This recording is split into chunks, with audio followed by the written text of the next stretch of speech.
సిద్ధెలలో నేను సిద్ధముగా చేసుకో రాజు రానయ్యున్నాడు. చక్కని దేవుని మాటలను విన్నాం.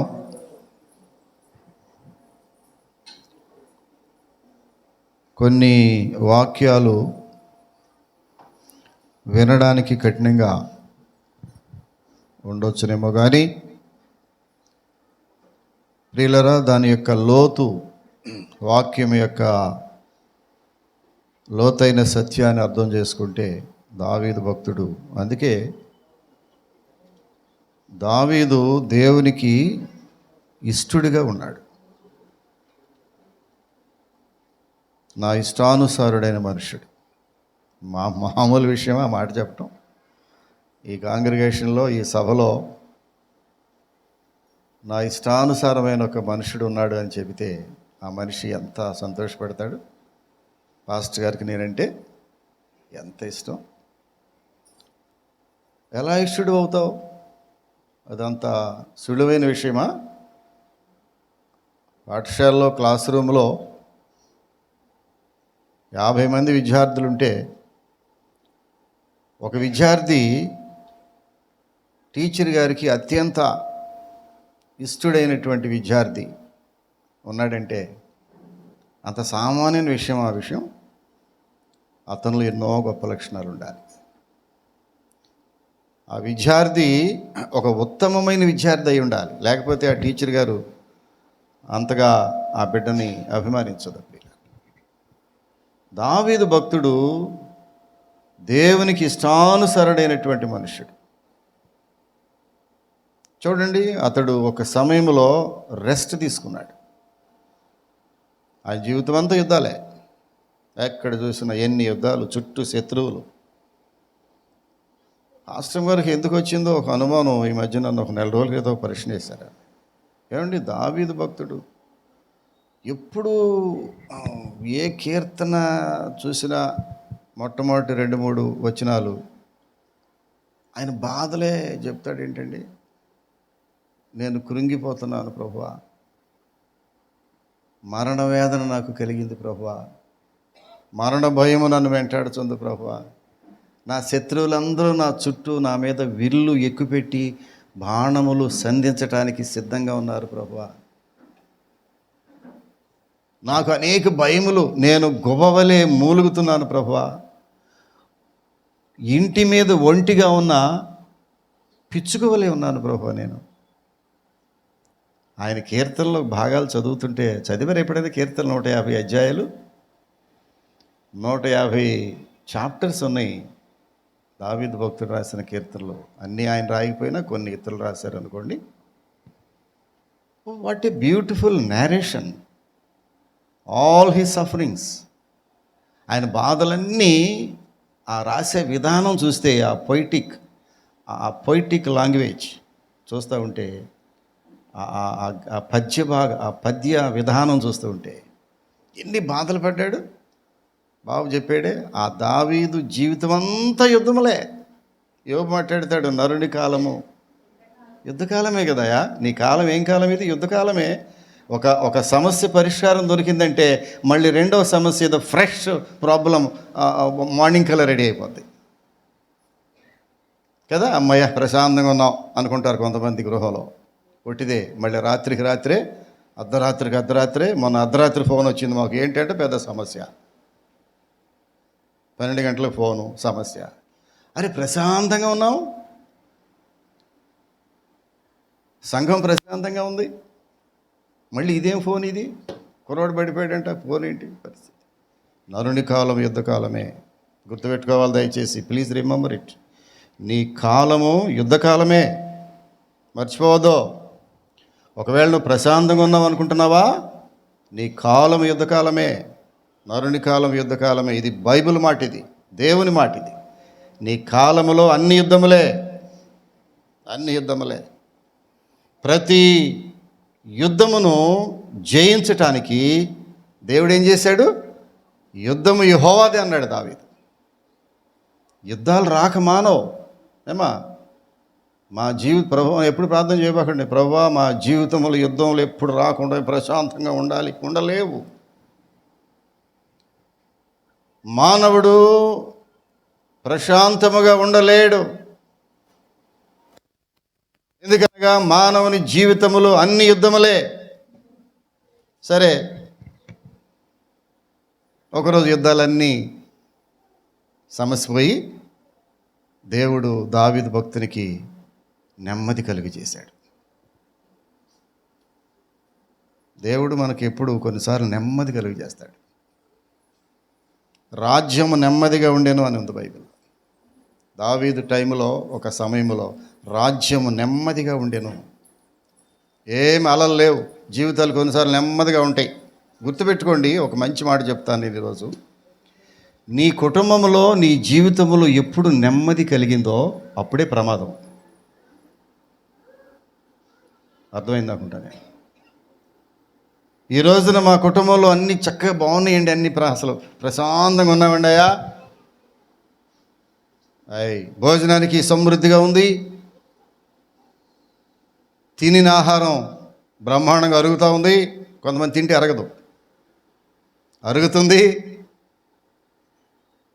శరీరం బాగుంది, ఆరోగ్యవంతమైనటువంటి శరీరములు, కుటుంబ పోషణ బ్రహ్మాండంగా ఉంది, పట్టిందల్లా బంగారం అయిపోతూ ఉంది, ఆదాయం సమృద్ధిగా ఉంది, గృహాలు కట్టుకున్నాం, మంచి మంచి వాహనాలు ఉన్నాయి, ఉద్యోగాలు సమృద్ధిగా ఉన్నాయి, జీతాలు పుష్కలంగా వస్తున్నాయి. బైబిల్ చెబుతోంది ఆ సమయంలోనే ఒక ప్రమాదకరమైన గడి అది ప్రియుల. అప్పుడే మనం జాగ్రత్త పడాలి. అన్నీ సమృద్ధిగా ఉన్నప్పుడే జాగ్రత్త పడాలి. అంత ప్రశాంతంగా ఉందనుకున్నప్పుడే జాగ్రత్త పడాలి. ప్రశాంతంగా ఉన్నప్పుడు జాగ్రత్త పడటం కాకుండా ఒక రకమైనటువంటి ఈవిల్ థాట్స్ వస్తాయి మానవుల్లో. డబ్బు పుష్కలంగా ఉంటే ఏమవుద్ది? మంచి ఆలోచనలు రావు. ప్రాక్టికల్గా చెప్తున్నా, నేను నా జీవితంలో అనుభవించినటువంటి మాట చెప్తున్నా. నేను అన్నీ పుష్కలంగా ఉన్నప్పుడు చేతి నిండా మంచి ఆలోచనలు మానవుడికి రావు. అప్పుడే సాతానుని ఆలోచనలు తొలిచేస్తాడు. అంతేపాటు తొలిచిపడేస్తాడు. మనిషి యొక్క మేధస్సుని, ఆ మెదడుని తొలిచిపడేస్తాడు. చేతి నిండా డబ్బు ఉంది కదా, ఆరోగ్యం బాగుంది కదా, ఏంటి కూర్చున్నావేంటి నువ్వు? లే, అనుభవించు, ఎంజాయ్ చేయి. అక్కడే మనుషుడు పతనమైపోతున్నాడు ప్రియులారా. కానీ చాలా వ్యత్యాసమైనటువంటి పరిస్థితి ఏంటంటే, బాబు చెప్పిన వాక్యం చాలా చక్కని వాక్యం ప్రియులారా. దావీదు భక్తుడు ప్రశాంతంగా ఉన్న సమయంలో కృతజ్ఞత కలిగిన మనస్సును దేవుడు ఆయనకి ఇచ్చాడు. Praise the Lord. చప్పట్లు కొట్టాం సార్, చప్పట్లు కొట్టాం. అన్ని సమృద్ధిగా ఉండి దేవుడు అతనికి నెమ్మది కలుగు చేసినటువంటి తరుణంలో అతడి జీవితాన్ని ఎంజాయ్ చేయకుండా ఒక రోజున గదిలో కూర్చుని ఆలోచించాడు, ప్రభువా ఎన్ని ఇచ్చావు నాకు, ఎంత ఐశ్వర్యం ఇచ్చావు, గొర్రెలు కాసుకునే నన్ను రాజుగా చేశావు. కొన్నిసార్లు దేవుడు ఎందుకో ఒక పనికి మాలినటువంటి మనిషిని ఉన్నతమైన స్థానంలో తీసుకెళ్ళిపోతాడు. ఆశ్చర్యం అది. దేవుని కార్యములు ఆశ్చర్యం. మనం అనుకుంటాం, నిన్నగా మొన్న ఈడండి రోడ్లు దుడిచాడండి వీడు, ఇప్పుడేంటి ఇంత గొప్ప అయిపోయాడు ఏంటి వీడు, పెద్ద పెద్ద కారులు తిరుగుతున్నాడు వీడు అనుకుంటాం, సహజమే. కానీ అది నీ ఆలోచన కాదు, దేవుని సంకల్పం అది. దావీదు భక్తుడు ఏం చేశాడు ఆ సమయంలో? ప్రభువా, నేనైతే దేవదారు మ్రానులతో కట్టబడినటువంటి గృహంలో, భవంతిలో, దేవదారు మ్రాను అంటే టేకు, మంచి టేకు, ఏంటది, ఏం టేకు అది? బలార్ష టేకేమో బహుశా. ఒక అడుగు దాదాపు 7,000-8,000 ఉంటుంది బలార్ష టేకు. ఇంత అందుకే క్లియర్గా రాశాడు ఏ చెక్కతో కట్టబడినటువంటి ఆ పట్టణం అది. దేవదారు మ్రానులతో కట్టబడినటువంటి పట్టణంలో నివాసం చేస్తున్నటువంటి నేను దేవుని మందస్సం అనగా దేవుని మందసం అనగా దేవుని యొక్క ఏముంటుంది దాన్ని మందిరములో ఉండవలసిన ఈ మందసము ఎక్కడుంది? డేరాలో ఉంది, టెంట్స్. నేనేమో టేకుతో తయారు చేసిన ఇంట్లో నివాసం చేస్తున్నాను. దేవుని మందిరం ఎక్కడుంది? డేరాలో ఉంది. నువ్వెక్కడ నివసిస్తున్నావో, దేవుణ్ణి ఎక్కడ పెడుతున్నావో ఒక్కసారి ఈరోజు ఆలోచించాలి. నీవు నివసించే జీవితం ఏంటో, నీ డ్వెల్లింగ్ ప్లేస్లు ఎలా ఉన్నావో, నీ ఇల్లు ఎంత చక్కగా కట్టుకుంటున్నావో, నీ వాహనాలు ఎంత బ్రహ్మాండంగా చూసుకుంటున్నావో, దేవుని యొక్క మందసము బైబిల్, దేవుని యొక్క సేవోపకరణములు ఎక్కడ దాస్తున్నావు నీవు? నీ శరీరం అనేటటువంటి ఆలయములో దేవునికి చోటు ఉన్నదా? దేవుని ఆలయం అనే నీ హృదయంలో దేవుని యొక్క సన్నిధికి చోటు ఉన్నదా? కొంతమంది హృదయాల్లో దేవునికి చోటే లేదు, ఆ టైమే లేదు అసలు. చాలా దురదృష్టవంతులం ఏంటంటే మనం ఒక భయంకరమైనటువంటి దినముల్లో ఉన్నాం. ఏ దినములు అంటే దేవుడు అంటే ఏంటో తెలియనటువంటి దినాల్లో ఉన్నాం మనం. దేవుని మీద మనస్సు వెళ్ళలేనటువంటి టైం లేని దినాల్లో ఉన్నాం మనం. దేవుని గురించి ఆలోచించే సమయం మీద నీకు చేతిలో ప్రపంచం వచ్చేసింది, నీ గదిలోనికి ప్రపంచం వచ్చేసింది, నీ పడుకునే మంచం మీద ప్రపంచం వచ్చేసింది. కండ్లు తెరిస్తే ప్రపంచం నీ ముందు ఉంది, కండ్లు మూసుకున్న ప్రపంచం నీలో ఉంది, చెవుల్లో నుంచి ప్రపంచం లోపలికి వెళ్ళిపోతూ ఉంది. ఎక్కడ దేవుడు? Where is God? దేవుని ఆశలేవి? ఒక సగటు యవనస్తుడికి దేవుని ఆశలేవి? ఒక వృద్ధురాలకి దేవుని ఆశలేవి? ఒక గృహస్థుడికి దేవుని ఆశలు ఎక్కడ ఉన్నాయి? లేదు. దేవుడు లేడు, అసలు దేవుడు లేడు. కానీ ఎంత చక్కని వాక్యం. దావీదు భక్తుడు ఏం చేశాడు తెలిసిన? అతనికి దేవుడు నెమ్మది కలుగజేసిన తర్వాత దేవుని గురించి ఆలోచించడం ప్రారంభించాడు. కొట్టో చప్పట్లో ఒకసారి.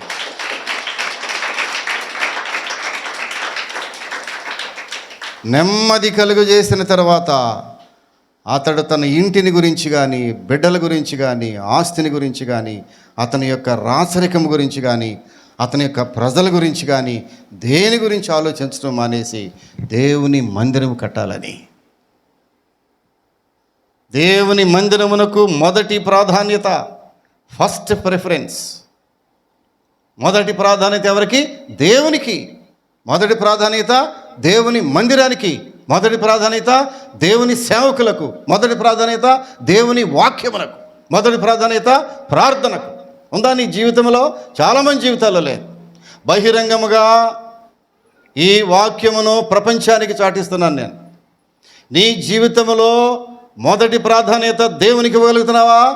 నీ ఉద్యోగమునకో, నీ పరీక్షలకో, నీ వ్యాపారమునకో, నీ నీ నీ కుటుంబ వ్యవస్థలకో ప్రాధాన్యత ఇస్తున్నావు, కానీ దేవునికి ప్రాధాన్యత ఇచ్చే మనుషులు ఉన్నారా ఈ లోకంలో?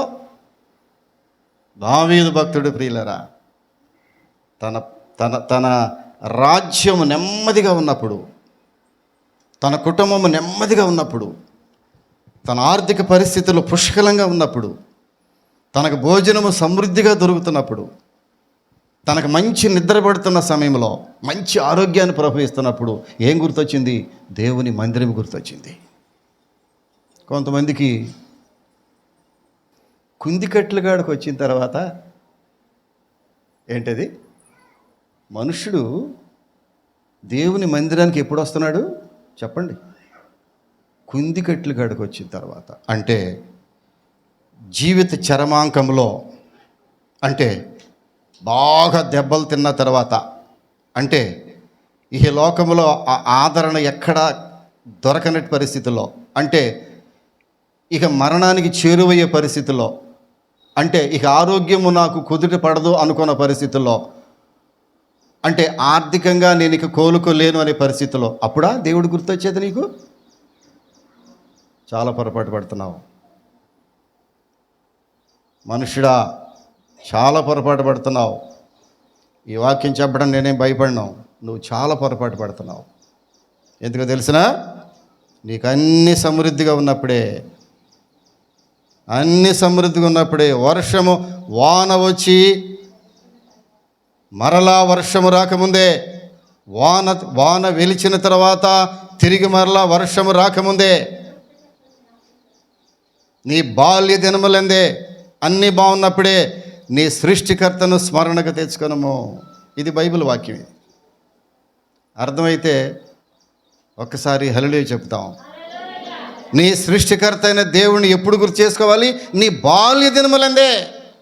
90 ఏళ్ళకో 100 ఏళ్ళకో ఇక చివరి క్షణములకు వెళ్ళిపోతున్నాను కాబట్టి, డాక్టర్ ఇంకొక నెలల తరబడి బతకలే ఉన్నాడు కాబట్టి అప్పుడు దేవుడు కాదు. యవనస్తుడా, నీవు నాకు కావాలి ప్రభు అన్నాడు. ఎవరు కావాలి? ముసలోళ్ళు కాదు దేవుడికి. ముసలోళ్ళు కాదమ్మా దేవుడికి. ముసలోళ్ళు వదిలిపెట్టలేదు, కానీ దేవుడికి కావాల్సిన ముసలోళ్ళు కాదు. ఎవరు కావాలి?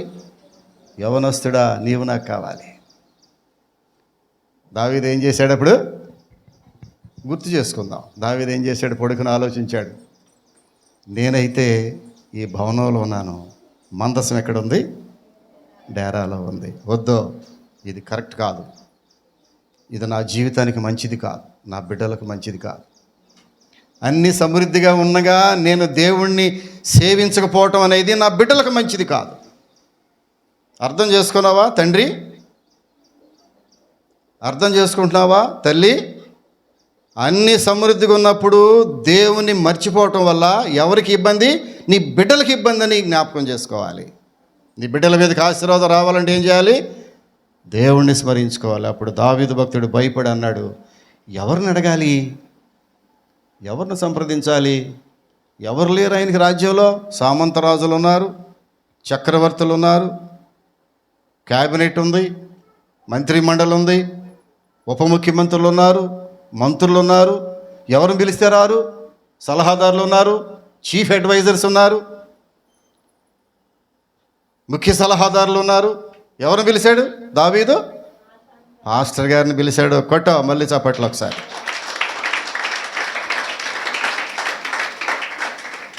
దావీదు ఎవరిని పిలిచాడయా చెప్పాలి? ఎవరిని పిలిచాడు దావీదు? మీ నోటితో చెప్పాలన్నమాట. ఎవరిని పిలిచాడు? పాస్టర్ గారిని పిలిచాడు. ఈజీగా ఉందా పాస్టర్ గారు అంటే? కొంతమంది పాస్టర్ గారు అంటే ఎంత ఈజీయో.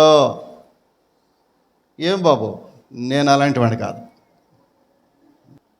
నేను దైవజనుడిని గౌరవించిన వారిలో ప్రముఖమైన వారిలో నేను ఒకడిని. ఎవరిని? పాస్టర్ గారిని గౌరవించిన వారిలో నేను ఒకడిని. నేను ఆ రోజుల్లో బ్రహ్మాండంగా చదువుకుని యూనివర్సిటీలో మా పాస్టర్ గారు 5వ క్లాస్ చదువుకున్నాడు. ఒకవేళ నీవు ఏ టెక్కులు చదివో నాకు తెలియదు, ఎంటెక్లో, బీటెక్లో, ఆ టెక్లో, ఈ టెక్లో నాకు తెలియదు, కానీ అంత చదువు నేను చదవలేదు. కానీ నీ హృదయంలో నువ్వు ఎంతటి ఎడ్యుకేటెడ్ అయినా, నువ్వెంతటి ఉన్నతమైనటువంటి స్థానంలో ఉన్నా, పవర్లో ఉన్నా, ఒకవేళ ఆస్తిపరుడు అయినా, వినాలి జాగ్రత్తగా ఈ మాటలు, నీవు ఆస్తిపరుడు అయినా, మంచి బ్యాక్గ్రౌండ్ ఉన్నటువంటి కుటుంబం అయినా ఈ పట్టణంలో నీవు గౌరవించాల్సింది ఎవరినంటే పాస్టర్ గారిని. కొట్టో చప్పట్లో మళ్ళీ ఒకసారి.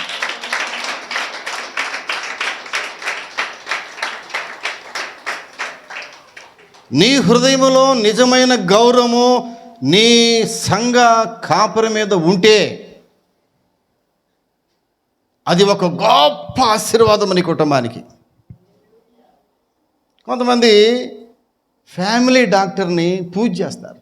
ఈయన మా ఫ్యామిలీ డాక్టర్ అండి. పాస్టర్ గారు పిలిచి ఒక చిన్న సలహా, ఏమయ్యా ఆదివారం రాలేదు? ఏమో ఇంత గట్టిగా అడుగుతున్నాడు పాస్టరు. ఆదివారం రాకపోతే ఈయనకేంటాయా? నీవు ఆదివారం రాకపోయినా, మొదటి ఆదివారము రొట్టె ద్రాక్షరస రాకపోయినా ఎందుకు మేము అడుగుతున్నామంటే అది నీ కుటుంబ శ్రేయస్సు కొరకని గ్రహింపు నీకుంటే నువ్వెన్నడైనా దేవుని మందిరాన్ని మానగలవా? చెప్పాలి. ఎవరి కొరకు ఇది? ఎవరి కొరకు ప్రియులరా? మన కుటుంబ శ్రేయస్సు కొరకు. ఎవరిని పిలిచాడు దావీదు? పాస్టర్ గారిని పిలిచాడు. పాస్టర్ గారు, మహారాజు పిలిచాడు. అయ్యా రాజా, ఏం జరిగింది? What happened? ఏమీ లేదు, ప్రాబ్లం ఏమీ లేదు, ప్రశాంతంగా ఉన్నాను నేను. మరేంటయ్యా ప్రాబ్లం? చెప్పండి, ఏంటి ప్రాబ్లం? ప్రార్థన చేయమంటారా? నో, ప్రశాంతంగా ఉన్నాను నేను, ఏంటి ప్రాబ్లం చెప్పండి? నా రాజ్యం ప్రశాంతంగా ఉంది. ఇంకేంటి ప్రాబ్లం చెప్పండి? నేను బ్రహ్మాండం ఇంటిలో నివసిస్తున్నాను. ఇంకేంటి ప్రాబ్లం చెప్పండి? బ్రహ్మాండం వంటి దేవదారు కలపతో చేసిన ఇంటిలో నివసిస్తున్నాను నేను. ఇంకేంటి ప్రాబ్లం చెప్పండి? నా పిల్లలు క్షేమంగా ఉన్నారు. ఇంకేంటి చెప్పండి? ప్రార్థన చేయాలా? కాదు, నా ప్రజలందరూ సురక్షితంగా ఉన్నారు. ఇంకేంటి రాజా? మీరేంటి అర్ధరాత్రి ఫోన్ చేశారేంటి నాకు? నో, ఒక్క మాట విను. నేను దేవుని మందిరం కట్టడానికి ఆలోచిస్తున్నాను. చప్పట్లు కొట్ట.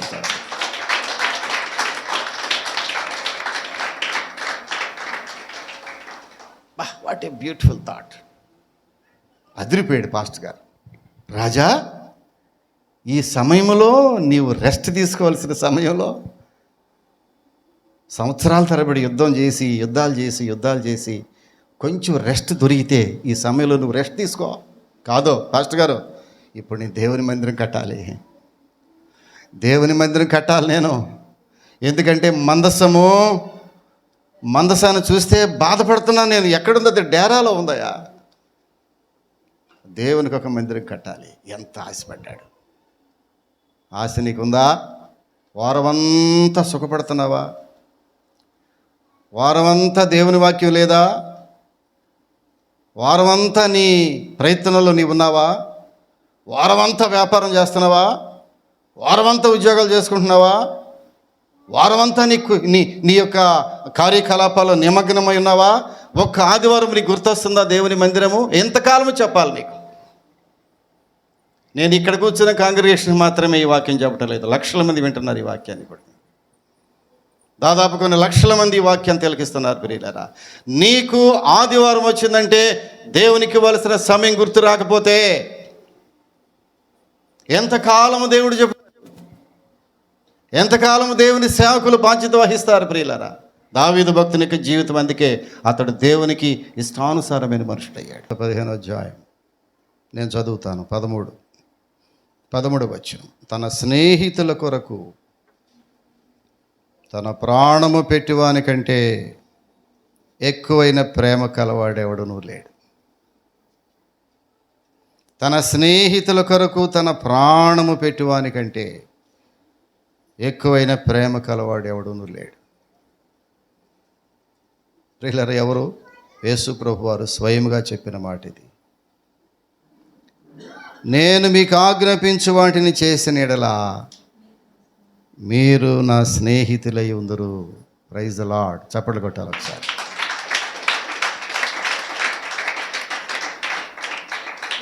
ఈరోజు వరల్డ్ ఫ్రెండ్షిప్ డే. బాబు చెప్పాడు, క్లిష్ట సమయాల్లో ఒక స్నేహితుడు ఉండాలి మనకి కదా. కొన్నిసార్లు రక్త సంబంధుల కంటే స్నేహితులు ప్రాణం ఇచ్చేటట్టుగా ఉంటారు. మనం బాధలు చెప్పాలంటే కుటుంబ సభ్యుల కంటే ఎవరికి చెప్తాం? స్నేహితులకే చెప్తాం. కానీ ఇక్కడ ఒక స్నేహితుడు ఉన్నాడు. ఎలాంటి స్నేహితుడు తెలిసినా? ప్రాణము పెట్టువాని కంటే ఎక్కువైన ప్రేమ,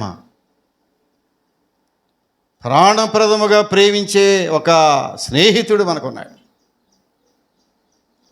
ఆపత్కాలములో నమ్ముకున్నందుకు సహాయకుడు మనకున్నాడు. ఈ లోక స్నేహము ఫెయిల్ అవ్వచ్చు తెలుసా? ఈ మధ్యకాలంలో ఈ లోక స్నేహం ఫెయిల్ అయిపోతున్నాయి. అప్పుడుదా కలిసే ఉంటున్నారు. ఈ లోకంలో కొంతమంది స్నేహితులు కూర్చోండి, అప్పుడు వరకు కలిసిపోయి థిక్కెస్ట్ ఫ్రెండ్స్. మేము థిక్కెస్ట్ ఫ్రెండ్స్ అండి. ఏం ఫ్రెండ్స్ అంట? మేము థిక్ ఫ్రెండ్స్ అండి అంటారు. అంటే అతుక్కుపోయి. కొంతమంది స్నేహితులు అతుక్కుపోతారు. చూస్తాం మనం చాలామంది స్నేహాన్ని.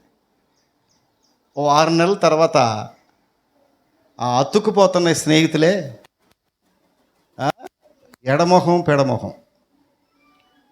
ఈ గమ్మత్తు ఏంటంటే స్నేహంగా ఉన్నంత వరకు బాగానే ఉంటుంది. స్నేహంగా ఉన్నంత వరకు బ్రహ్మాండంగా ఉంటుంది, తీగానే ఉంటుంది. ఎంత చెప్పుకున్నాం, తీగానే ఉంటుంది.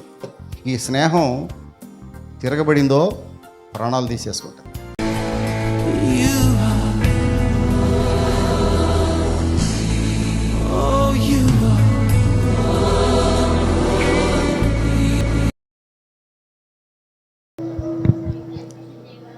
పరిశుద్ధుడా, ప్రేమ కలిగిన స్వామి,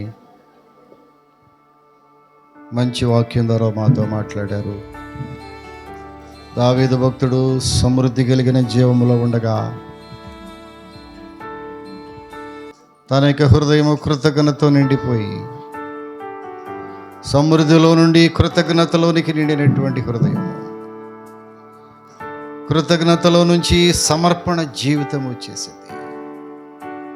దావీదు భక్తుడు తన కృతజ్ఞత జీవితంలో నుండి దేవుని మందిరాన్ని కట్టాలనే ఒక వాంఛ అతనిలోకి వచ్చినప్పుడు, ప్రభువా, నీవు తన వాంఛను నెరవేర్చావు.